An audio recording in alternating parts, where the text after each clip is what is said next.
La parole est à Monsieur Sébastien Leclerc. Monsieur le Premier ministre, le 15 janvier dernier, dans un rapport remis à la garde des Sceaux, des orientations dangereuses quant à l'organisation de notre système judiciaire ont été prônées. Outre le regroupement des cours d'appel à l'échelle des nouvelles régions, le rapport préconise également une réorganisation des ressorts des tribunaux de grande instance à l'échelle des départements pour créer dans chaque département un unique tribunal judiciaire de première instance. Les orientations de ce rapport augurent de la prochaine réforme de la justice que vous entendez conduire.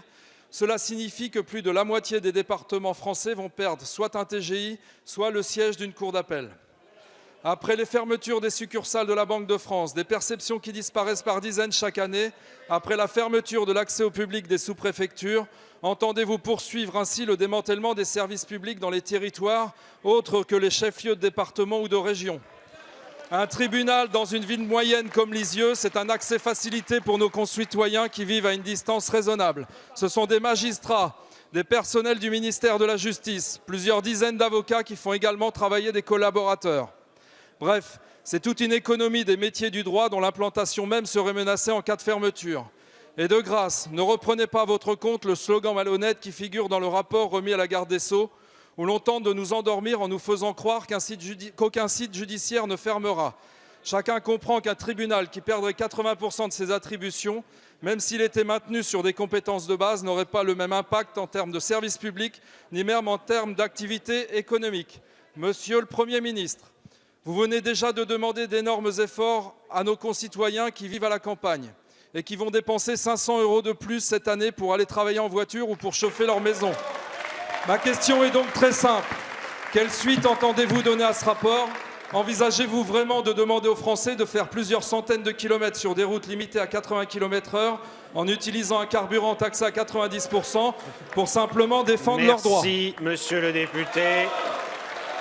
La parole est à Madame Nicole Belloubet, garde des Sceaux, ministre de la Justice.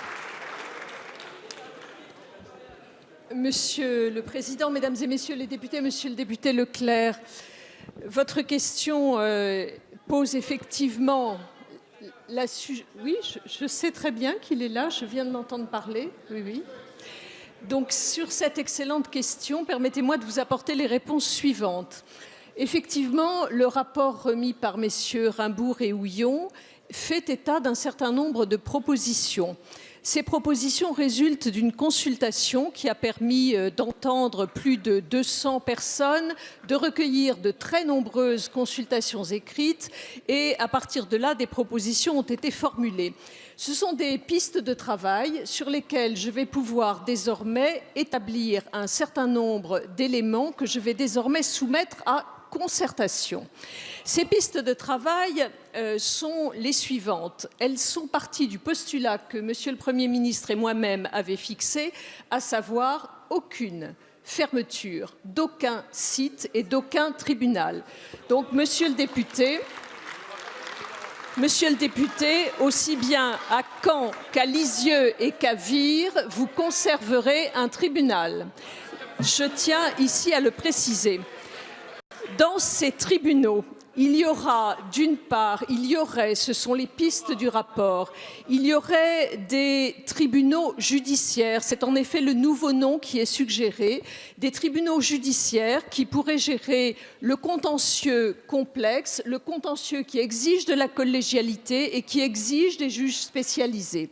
Les tribunaux judiciaires de proximité, qui resteraient donc implantés partout, géreraient pour leur part, telle est la proposition du rapport, le contentieux du quotidien, à savoir les affaires familiales, les baux d'habitation et d'autres éléments, ainsi que le contentieux pénal simple.